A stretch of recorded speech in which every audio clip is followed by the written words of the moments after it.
Kallis kogudus, kallid sõbrad, kallid vaatajad. Tahan teid tervitada tänase hingamispäeva puhul ja tahan öelda teile kõigile õnnistatud hingamispäeva. Ja ma kutsun üles ka teid ütlema üksteisele tere tulemast. Seda ei pruugi teha kindlasti kättpidi, vaid te lihtsalt võite pöörata oma naabri poole, öelda tere tulemast ja naeratada temale.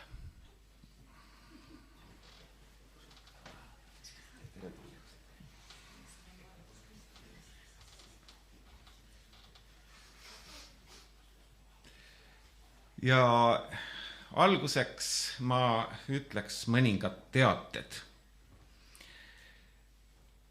Need ei puuduta küll kõik Põltsamaa kogudust. Türi adventkirikus 15. veebruaril kell 17.00 on kontsertsari Valgus pimedaks ajaks. Ja selle korra teema on kodumaale.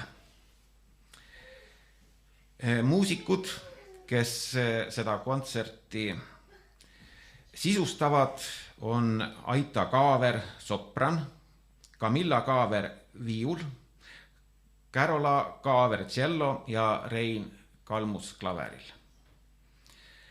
Siis teateteks veel, et 16. veebruaril kell 10.30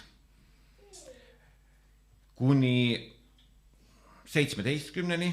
toimub Viljandis koolituspäev sotsiaalmeedia turundus koguduse missionistrateegia teenistuses. Koolituspäeval tutvustatakse sotsiaalmeedia võimalusi.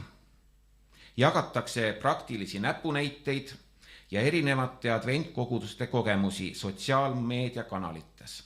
Oodatud on kõik kohalike koguduste info jagamise ja registreerimisega tegelevad inimesed.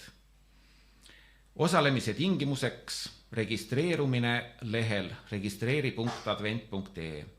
Koolituspäevast osavõtt koos toitlustusega on registreerinutele tasuta. On veel palju erinevat infot edaspidiseks, jälgige advent.ee kodulehel inforubriiki ja kindlasti öeldakse ka järgmistel hingamispäeva teenistustel infot edasi. Aga nüüd paneme kokku annetused, mis sellel korral lähevad kohalikule kogudusele.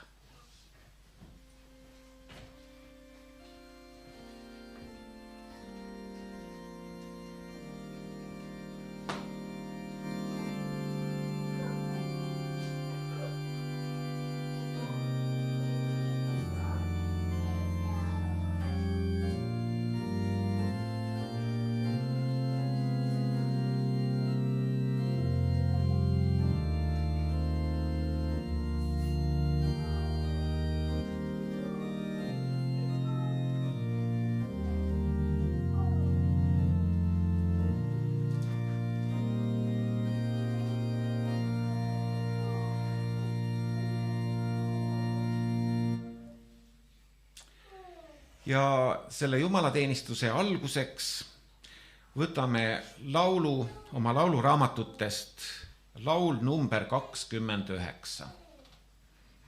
Laul 29.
me tõuseme õnnistuspalveks.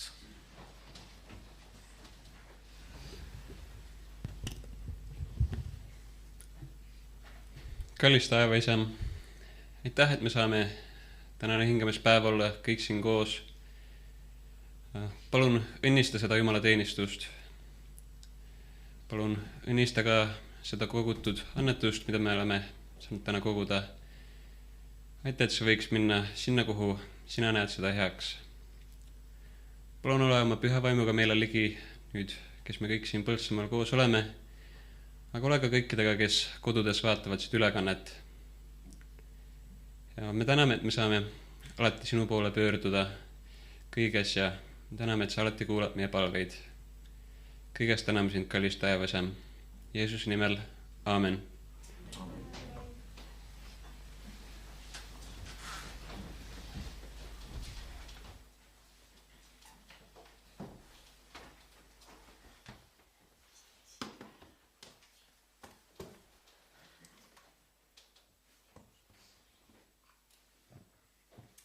Nii, kõik lapsed, tulge siia ette, meid on küll vähe, aga need vähesed on väga tublid.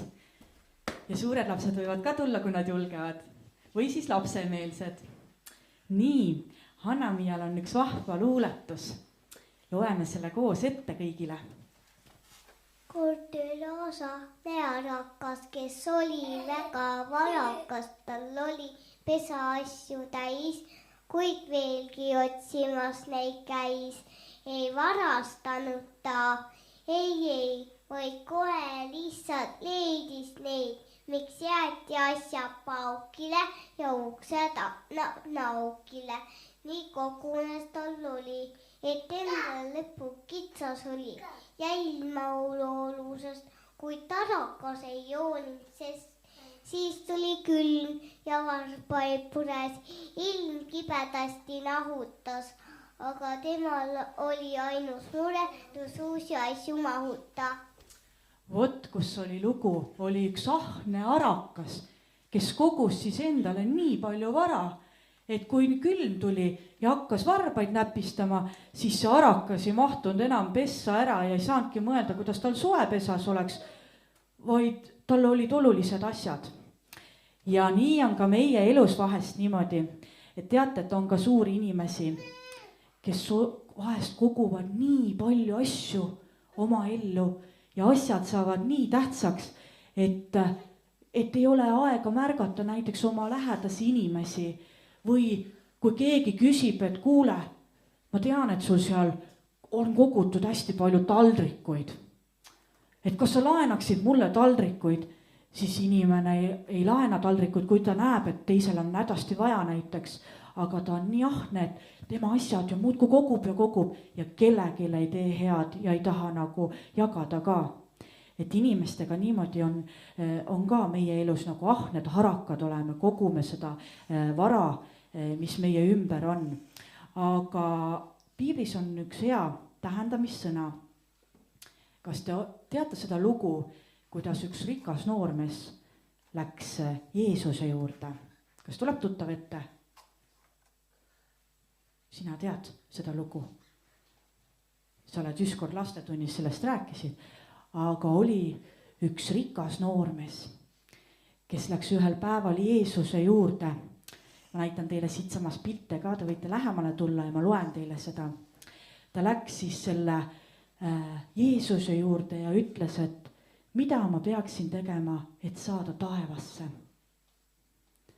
Jeesus ütles talle, et armasta ja austa oma ema ja isa, ära tapa, ära valeta ja ära varasta. Rikas noormees ütles, et aga ta juba teeb seda kõike, ta kuulab hästi neid käske. Jeesus ütles siis noormehele, et ta peab tegema veel ühte asja. Ja see oligi see, mis oli see ahne araka lugu peaaegu.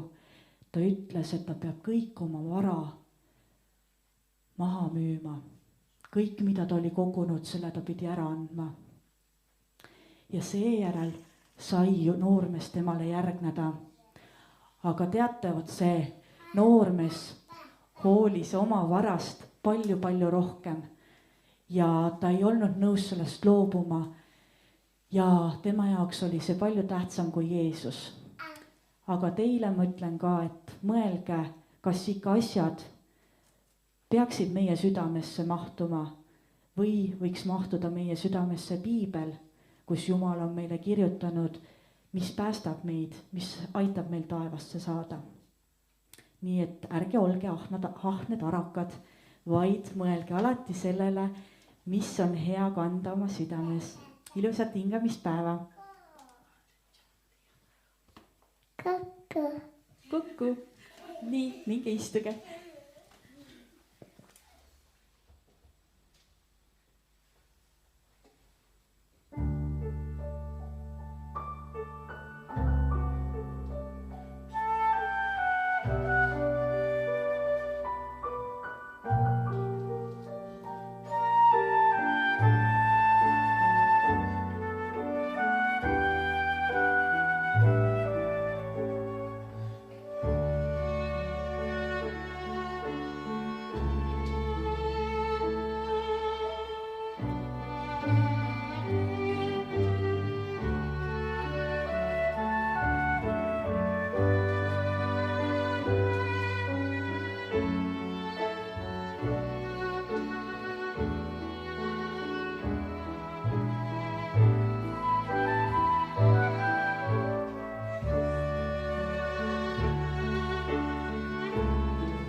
Nüüd on aeg süveneda Jumala sõnasse. Ma olen siin Põltsamaal, aga samuti Türil ja Paides käsitlenud juba mõnda aega Jeesus Kristuse mäejutlust Mattiuse evangeeliumi peatükkidest 5-7. Ja tänagi hommikul ma ei tee selles osas erandit. Ma ei ole valinud mingit üldkristlikku teemat, mida käsitleda, vaid ma jätkan siis mäejutlusega just parasjagu selle koha pealt, kuhu me oleme jõudnud. Ja me oleme jõudnud Mattiuse evangeeliumi 7. peatüki juurde. Ja tänane osa, mida ma siis puudutan, on salmides 15-20.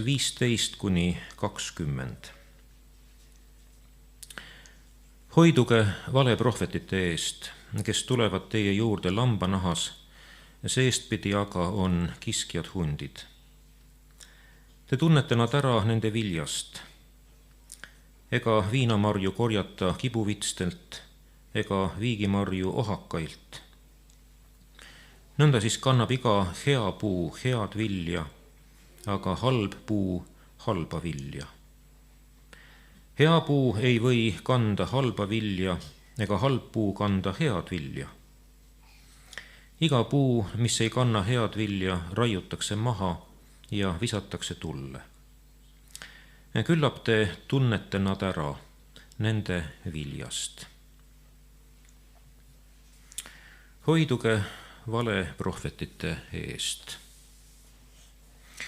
Alustaksin üldisemalt, kes on prohvet?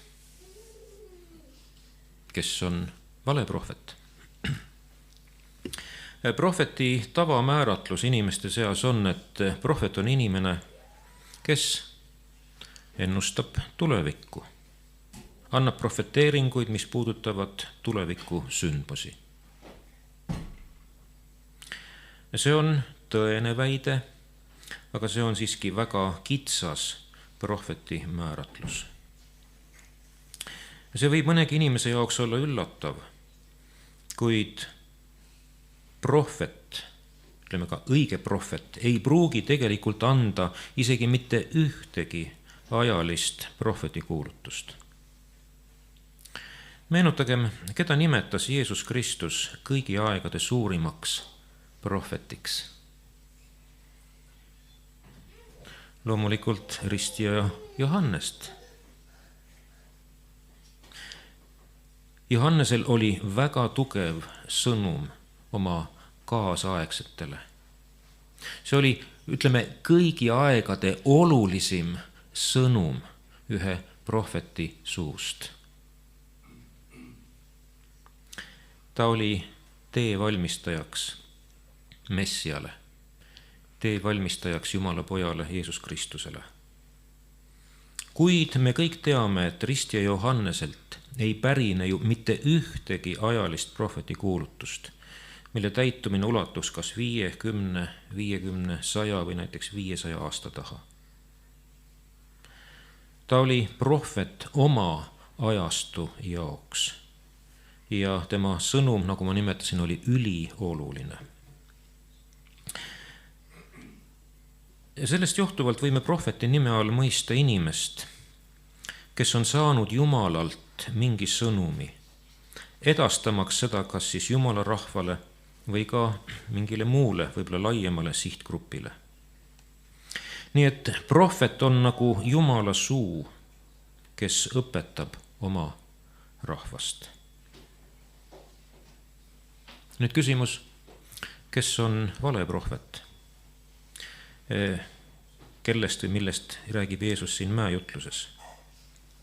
Kui me alustame taas kitsamast tähendusest, siis ajaliste prohvetikuulutuste puhul on valeprohvet see, kelle ettekuulutused ajas ei täitu. See on üks kriteerium, kuidas määratleda üldse, kas tegemist on õige või valega. Ja Piibel ise annab selle põhimõtte, et prohvetiks saab nimetada seda, kui ta on olnud ajalise prohvetikuulutuse ja kui see täitub, siis on ta õige prohvet.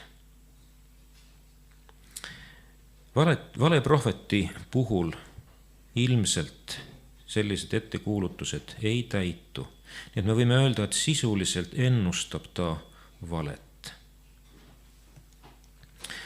Ja laiemas tähenduses on valeprohvet inimene, kes väidab, et tal on edastada sõnum Jumalalt, kuid tegelikult pole ta Jumalalt mingit kutset ega sõnumit saanud.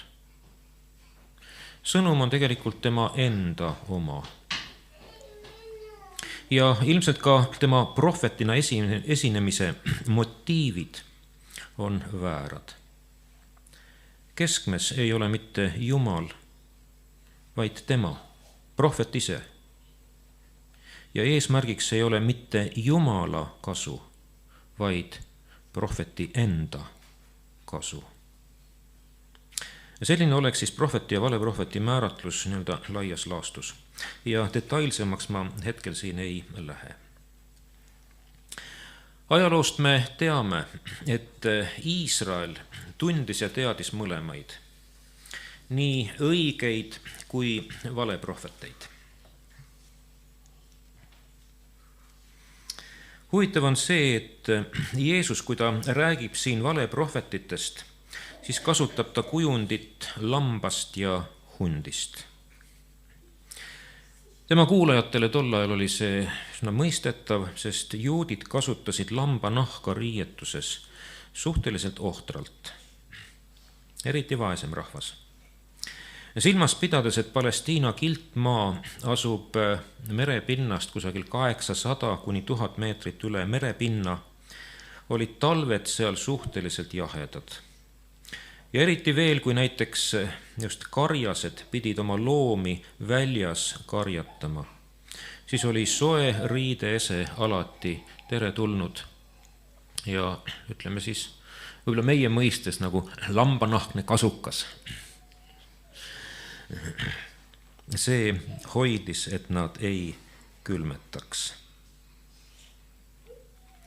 Jeesus toob siin välja aga vaimuliku võrdluse, et valeprohvet katab ennast ka lambanahaga, kuid oma sisimas on ta tegelikult hunt. Kes on siis hunt?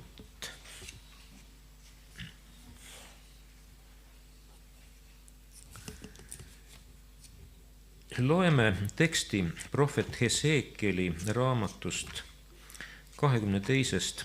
peatükist ja 27. salmi. Su peamehed su maal on nagu saaki murdvad hundid. Valavad verd, hävitavad hingi, et saada suurt kasu. Ka Uue Testamendi päevil on tegelikult sama probleem päevakorral. Meenutagem Apostlite tegude raamatust seda, kui apostel Paulus on viimast korda koos Efesose kogudusega. Me teame, et kokku olid kutsutud kõik koguduse vanemad, aga küllap oli kuulajaid seal oluliselt rohkem. Ja Paulus peab neile nii-öelda hüvasti jätu jutluse.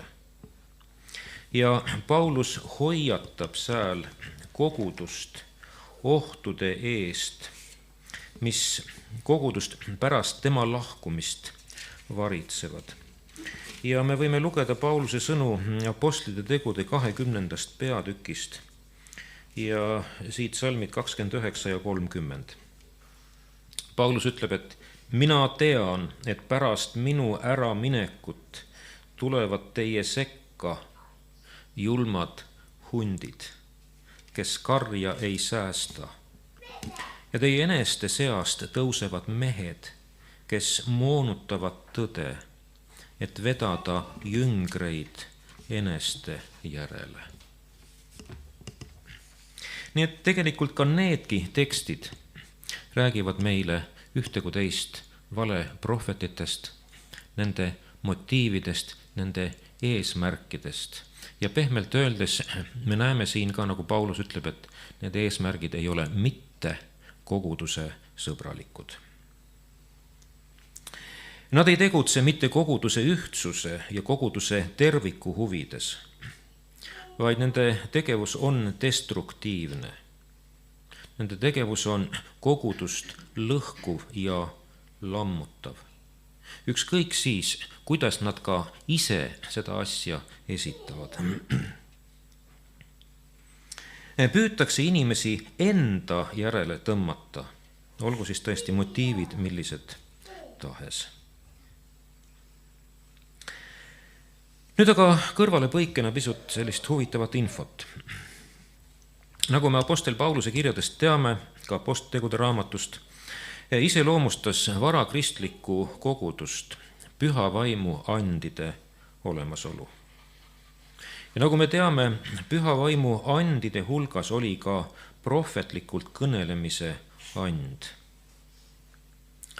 Oli inimesi, kes said sõnumi Jumalalt, edastasid selle kogudusele ja tihtipeale mitte ainult kohalikule kogudusele, nad võtsid ette ka pikki teekondi, et külastada võib-olla teisi kristlasi, teisi usklikke, et ka seda sama sõnumit vahendada.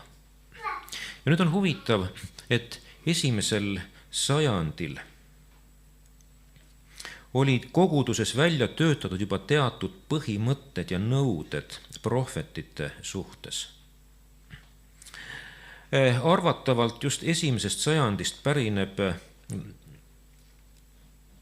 juhiste kogu, mida tänapäeval tuntakse Didache nime all.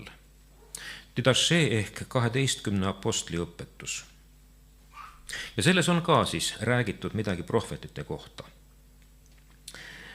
Prohvetid rändasid sageli ringi, et sõnumit edastada ja samal ajal hoolitseti koguduses selle eest, et prohvetid, sellised rändprohvetid ei saaks kohalikule kogudusele koormaks. Üks Didache reegel oli, et prohvet võis koha peale jääda 1 päevaks, äärmisel juhul 2 päevaks. Kui aga prohvet tahtis jääda kauemaks, ilma et ta oleks tööd teinud, siis kuulutati selline tegelane automaatselt kohe valeprohvetiks. Ja teine põhimõte Didacheest prohvetite kohta. Prohvet ei tohtinud inimestelt enda jaoks küsida raha, vaid ainult leiba. Ja 3. põhimõte. Tuli järgida ka prohveti elu. Kas prohvet ise elas oma õpetuste järele? Oli veel üks huvitav põhimõte. Kui rändprohvet tuleb, siis võib ta pikemalt kellegi juures peatuda juhul, kui ta tunneb mingit käsitööd ja sellega ka aktiivselt tegeleb. Ning Didache hinnang oli, kui prohvet ei tunne käsitööd ja ei tee seda enda ülalpidamiseks, siis ei ole ta kristlane. Nii et mitte lihtsalt, et siis ei ole ta õige prohvet, vaid üsnaga hinnang on mõttes nagu veelgi karmin, siis ei ole ta kristlane. Apostel Paulus, me teame tegelikult, et ta järgis neid põhimõtteid kõiges. Millist ametit tema pidas? Ja ta oli telgitegija. Ja on tekste, kus ta tegelikult konkreetselt pöördub teatud koguduse poole ja ütleb, et ma ei ole tahtnud teile kuidagi koormaks olla, vaid ma olen oma kätega tegelikult ennast elatanud, oma kätega ennast toitnud. Ma olen teie juures elades teinud tööd. Nii et veel kord, apostel Paulus ka sobib väga hästi siia Didache konteksti. Ta ise järgib ka neid põhimõtteid. Nii et väga praktilised lahendused selles küsimuses juba 1. sajandil, et hoida kogudust nii-öelda muidusööjate eest. Nüüd veel pisut valeprohvetitest. Nende ilmselt olulisemaks puudujäägiks oma tegevuses on nende enesearmastus, egoism. Valeprohvetite jaoks on olulisem see, mida ta ise saab, mitte see, mida ta saaks anda teistele. Juudid teadsid seda. Seetõttu võime hilisemas rabiinlikus kirjanduses leida mõtteid, mis sellist käitumist taunisid.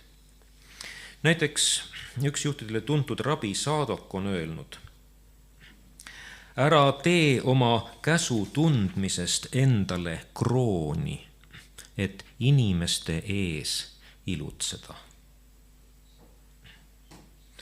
mulle tundub, et see üleskutse sobib ka meile adventkoguduses, kes me usume, et Jumal on meie kätte usaldanud tõe, mida me lõpuajal peame kuulutama. Ärge tehke sellest krooni, et inimeste ees ilutseda. Andke oma sõnum edasi, aga ärge tegelege inimeste jagamisega pühadeks ja mittepühadeks. Valeprohvetluse egoistlik olemus võib avalduda mitmel moel. See võib siis olla seotud eesmärgiga saada tulu või mingit kasu. Ja see kasu ei pruugi tingimata olla materiaalne, kuid on siiski mingil moel prohvetile just isiklikult kasulik. Teiseks, see võib olla seotud sooviga tõsta oma prestiiži, nii-öelda upitada iseennast ja teha ennast inimeste silmis tähtsaks. Ja kolmandaks, see võib olla seotud eesmärgiga levitada enda ideid ja arusaamu, mis võivad erineda koguduse seisukohtadest. Aga siis neid enda arusaamu ja ideid levitatakse eeldatava Jumala sõnumi kattevarjus. Nüüd veel mõni sõna sellest halvast viljast, millest Jeesus rääkis. Väites, et valeprohveteid võib tunda nende viljast. William Barclay oma Uue Testamendi kommentaaris toob välja huvitavaid mõtteid, mida siin juures tahaksin vahendada. Ja ta ütleb, et kõigepealt, et õpetus või sõnum on halb, kui see edendab kuulajate juures üksnes välist Jumala kartust ja jätab inimese südame puutumata.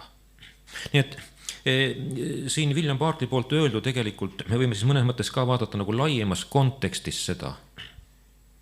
Ei ole mitte kitsalt nii-öelda valeprohvetid või valeprohvetlus niimoodi nii, aga räägime siis üldse sõnumist, mida nagu edastada inimestele. Ja kui siin ei ole ka, ütleme, sellist vastavust nendele põhimõtetele, siis mõnes mõttes võib selle kanda ju ka nagu valeprohvetluse kategooriasse. Aga siis esimene, õpetus või sõnum on halb, kui see edendab kuulajate juures üksnes välist Jumala kartust, aga jätab inimese südame puutumata. Jumal tahab jõuda inimese südameni. Meenutagem pilti Johannese ilmutusraamatu 3. peatükist, kirjast Laodike kogudusele, kus on Jeesus Kristus, mida ta teeb. Seal on ka selline sümboolne pilt, Jeesus on ukse taga koputamas, soovides sisse saada. Ja tihtipeale on seda pilti just nagu mõistukõneliselt tõlgendatud, et Jeesus on inimese südame ukse taga koputamas ja soovides tulla sisse. Teine punkt, kui õpetus seisneb üksnes keeldudes, ei tohi seda, teist ja kolmandat. Kuidas see võiks meid puudutada? Ma olen vahel kuulnud, kuidas mõni koguduse liige rõhutab seda, mida lapsed ei tohi teha hingamispäeval. Küll ei tohi nemad palli mängida, küll ei tohi nemad suplemas käia. See teine, kolmas, pikk loetelu, mida laps ei tohi hingamispäeval teha. Aga väga harva olen ma kuulnud seda, kuidas selline tark kristlane on tulnud uskliku lapsevanema juurde ja rääkinud, mida lapsed võiksid ja saaksid hingamispäeval koos oma vanematega teha. Et aidata kuidagi. Nii kerge on panna ritta, et seda, teist ja kolmandat niimoodi, ja kui need asjad on paigas, siis kõik, nii see laps on üks tubli laps. Mis ta siis päeval teeb? Mitte midagi ei tee. Ja siis on ta korralikult hingamispäeva pidanud. kuigi jah, minu puhul kipub alati olema see, et kui ma midagi sellist jälle kusagilt kuulen, siis ma mõtlen, laps ei tohi hingamispäeval palli mängida. Võib-olla see on ainus päev, kui tema isal ja emal on rohkem aega tema jaoks. Ja miks siis vastata keeldumisega, kui laps tuleb ja ütleb, mängi minuga.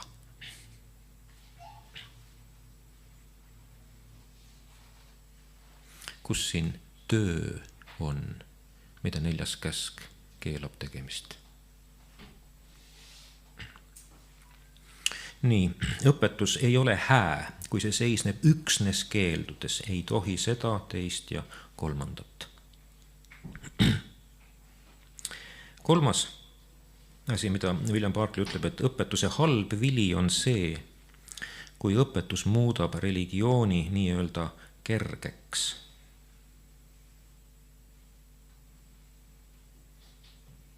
Praktiliselt lubab inimesel elada täpselt nii, nagu tema ise tahab. Ja kõike seda siis loosungi varjus, et küll Kristuse arm katab kõik.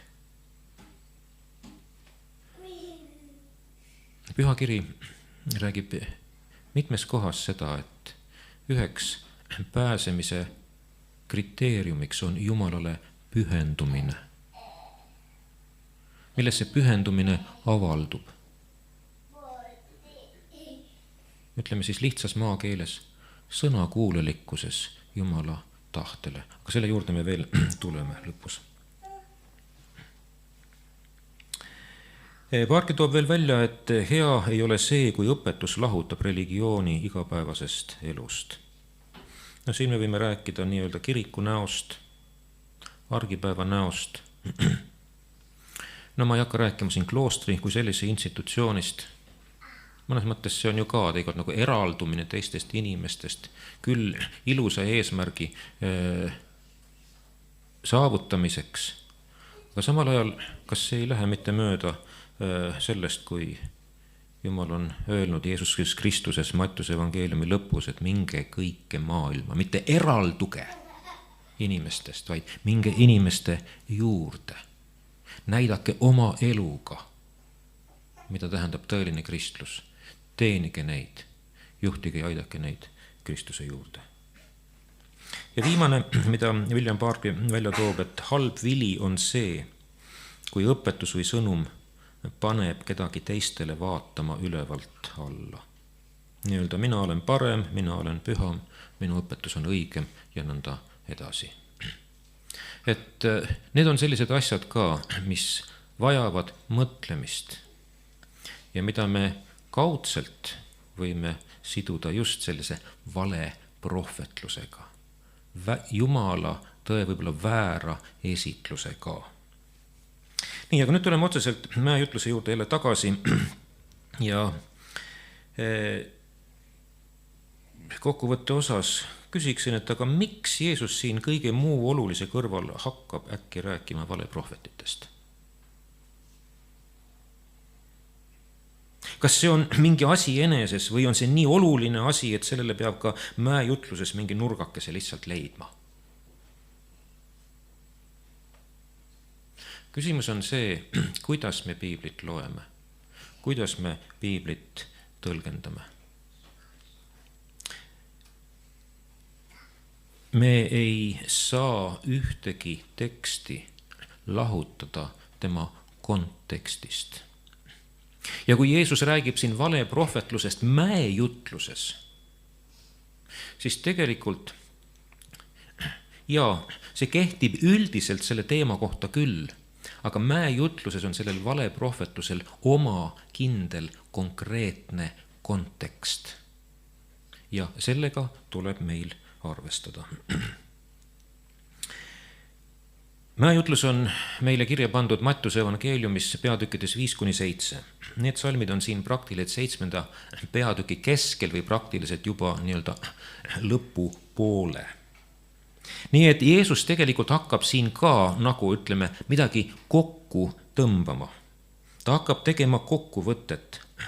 Ta tahab nagu lõpus midagi veel erilist öelda ja rõhutada. Ja on huvitav, et siin mäejutluse lõpus kerkib esile üks väga oluline märksõna, mida Jeesus kas otse või ridade vahelt korduvalt rõhutab. Ja see märksõna oleks tee või tehke. Jeesus on lõpetamas oma jutlust ja ta ütleb lihtsalt, et elage selle järele, mida ma teile olen mäejutluses õpetanud. See on siin lõpus tema sõnum. Ja kui keegi püüab Jeesuse õpetatut kuidagi pisendada, selle praktilist läbielamist muuta vähem tähtsaks, siis sellised inimesed on Jeesuse silmis valeprohvetid. Ja nende eest hoiatab meie Issand oma kuulajaid. Vältige selliseid prohveteid, kes vaimuliku kasu toomise asemel võivad teie usuelu hoopis kahjustada. Elage mäejutluses esitatud põhimõtete järele. Ja ärge olge mitte ainult kuulajad. Tore on kuulata, aga olge ka tegijad. Ja ega lõpuks ja mul muud midagi üle öelda, kui ainult andku Jumal meile kõigile tarkust eristada tõelist kulda kassikullast ja elada kogu südamest nende õpetuste järgi, mida Jeesus Kristus mäejutluses on õpetanud. Olgem sõna tegijad. Issand õnnistagu meid. Aamen.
andku meie taevaisa, et me võiksime tunda ära, kes on valeprohvet ja kes on prohvet. Ärme mõtleme, et elame väikeses Eestis, et meie väike kodumaa jääb valeprohvetitest puutumata.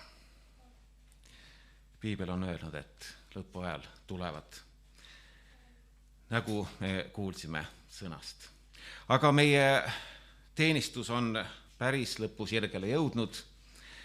Nüüd on jäänud üle veel laulda lõpulaul ja me valime lauluks number 161. Laul number 161.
Me palvetame.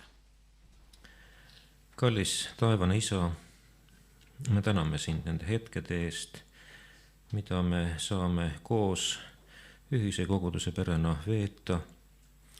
Täname sind, et meie käes on sinu sõna ja selle kaudu me võime tundma õppida sind, sinu armastust, sinu plaane selle maailma osas ja ka meie igaühega isiklikult. Me täname taevane Isa, et sina tahad valgustada meie elurännakut ja sa soovid, et me kõik võiksime lõpetada taeva kodumaal. Me kõik võiksime olla nende hulgas, kes rõõmuga vastu lähevad meie issandale Jeesus Kristusele, kui ta taevapilvedel tuleb. Et kõik korda seada siin meie koduplaneedil. Aga taevane Isa, sina tead ka, et me elame maailmas, kus on vastakuti hea ja kuri, tõde ja vale. Ja sa tead, et see võib ühel või teisel moel ka igat üht meid puudutada. Ja nii nagu me täna õppisime ka, et Jeesus hoiatab meid vale eest ka nende inimeste eest, kes külvavad valet.